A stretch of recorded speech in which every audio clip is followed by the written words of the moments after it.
আসসালামু আলাইকুম। আমি আজকে পূর্ব বড়বেউলার শিকদারপাড়া আমাদের গ্রামের বাড়িতে এসেছি। এখানে যেই ঘেরা, এই বাউন্ডারি ঘেরা এলাকাটি আমাদের কবরস্থান।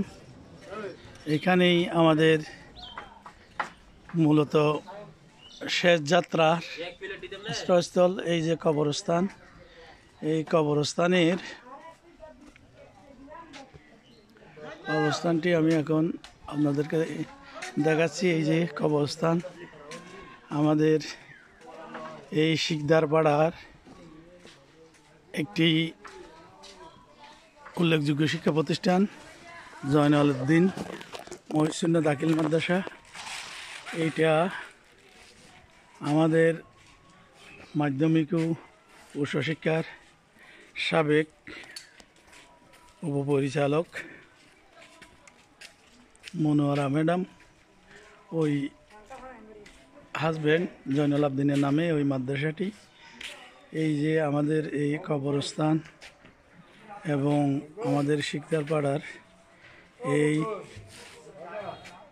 এইটা হলো শিকদারপাড়া তোফাইলিয়া পাঠাগার, প্রতিষ্ঠাতা আলহাজ হাফেজ আমানুল্লাহ। আর এই যে এইটা হচ্ছে আমাদের মসজিদ। এখানে প্রধান কার্যালয় শিকদারপাড়া সলিমুল উলুম এতিমখানা ও হেফজাহানা। এখানে প্রধান কার্যালয় শিকদারপাড়া সলিমুল উলুম এতিমখানা ও হেফজাহানা, জয়নাল-উদ্দিন মহিউদ্দিন দাখিল মাদ্রাসা, কবিরুল কুবরা বালিকা এতিমখানা, শিকদারপাড়া সলিমুল উলুম এতিমখানা ও হেফজাখানা, শিকদারপাড়া সমাজ কল্যাণ সমিতি। এটার প্রতিষ্ঠাতা আলহাজ হাফেজ মোহাম্মদ আমানুল্লাহ। এখানে আমরা দেখতেছি এই যে প্রধান উপদেষ্টা আলহাজ আল্লামা শেখ মোহাম্মদ আব্দুল হাই নদভী মধ্যজিল্লুল আলী রাহবারে বাইতুস্বর বাংলাদেশ। প্রধান পৃষ্ঠপোষক আলহাজ হাকিম মৌলানা মোবারক আলী হেজাজি রহমতুল্লাহ আলাই। প্রতিষ্ঠাতা তানজিমুল মুসলিম এতিমখানা চট্টগ্রাম। দাতা হজরত আলহাজ মৌলানা মোহাম্মদ সলিমুল্লাহ রহমতুল্লাহ আলাই। দাতা আলহাজ জাকেরা খানম চৌধুরী লবনুস, আমাদের মনোয়ারা ম্যাডামের শাশুড়ি। প্রতিষ্ঠাতা আলহাজ হাফিজ মোহাম্মদ আমানুল্লাহ। আমাদের এই যে গেটটি এখন দেখতে পাচ্ছি, এটা হচ্ছে হজরত মৌলানা মোহাম্মদ আব্দুল বারি মঞ্জিল, আমার দাদার বাপ। আমার দাদা হচ্ছেন আলহাজ সৈনুর আমিন এবং আলহাজ সলিমুল্লাহ, ওরা দুই ভাই। এবং ডাক্তার মানিকের মা দাদি হলো আমার দাদার বোন নুরজাহান বেগম। আমাদের এই মসজিদটার নাম হচ্ছে শিকদারপাড়া আমজাদিয়া। এই যে শিকদারপাড়া আমজাদিয়া জামে মসজিদ, পূর্ব বড়বেউলা চকরিয়া কক্সবাজার স্থাপিত 1910। অনেক পুরাতন, এই যে অনেক পুরাতন এই মসজিদটি। আমি এই মসজিদটির আজকে আমাদের এই বড় পুকুর, এই পুকুরটিতে এখন মাছ ধরতেছে, জাল দিয়ে মাছ ধরতেছে। এই যে জাল দিয়ে মাছ ধরতেছে, এই যে জাল দিয়ে মাছ ধরতেছে এখানে।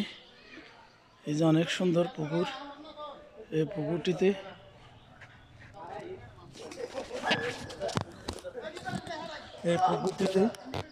মাছ ধরতেছে।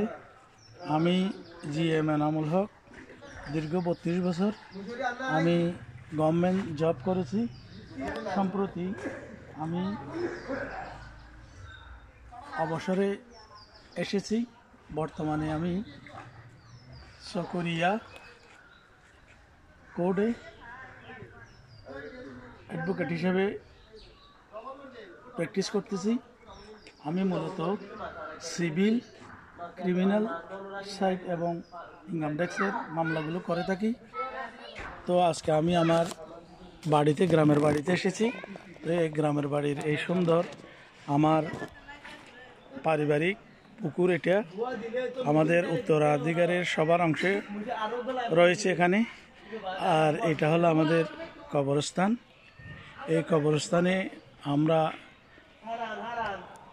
এখানে আমার পিতা, দাদা, দাদি, আমার বড় ছেলে শুয়ে আছে। এটা হলো আমাদের পারিবারিক এই যে বাড়ি।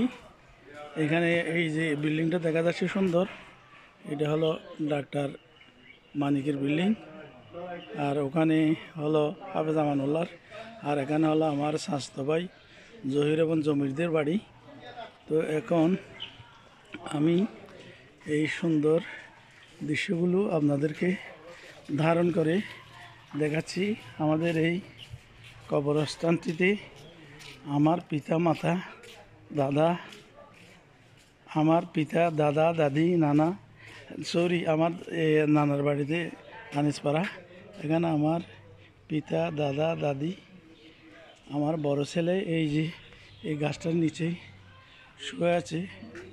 সে জন্মগ্রহণ করার 2-3 ঘন্টা পরই দুলাধারা মালুমঘাট হাসপাতালে মৃত্যুবরণ করেন। ভুল ট্রিটমেন্টের কারণে নার্স ডিউটিতে ছিল, কোনো প্রতিষ্ঠিত ডাক্তার ছিল না।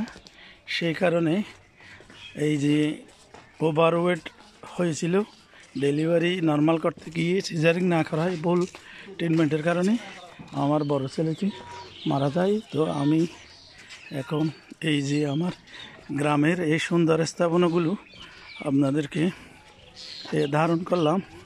এখানে আমাদের এখন সুন্দর একটি মাদ্রাসা, জয়নালউদ্দিন মহিসুন্নাহ দাখিল মাদ্রাসা, হযরত খতিজাতুল কুবরা বালিকা ইয়াতিমখানা, প্রতিষ্ঠাতা আলহাজ হাফেজ মোহাম্মদ আমানুল্লাহ, আমার দাদা সলিমুল্লাহ সাহেবের ছেলে। এই যে এখানে এইটা সরকারি অনুদানভুক্ত এই মাদ্রাসা। এখানে এতিমখানাটিতে এলাকার মানুষরা দান করে থাকে। তো আজকে আমি এই বিল্ডিংয়ের এই ইয়াগুলো দেখাচ্ছি। এখন আমি আমার এই যে লাইভটি এখানেই শেষ করছি। ধন্যবাদ, খোদা হাফেজ।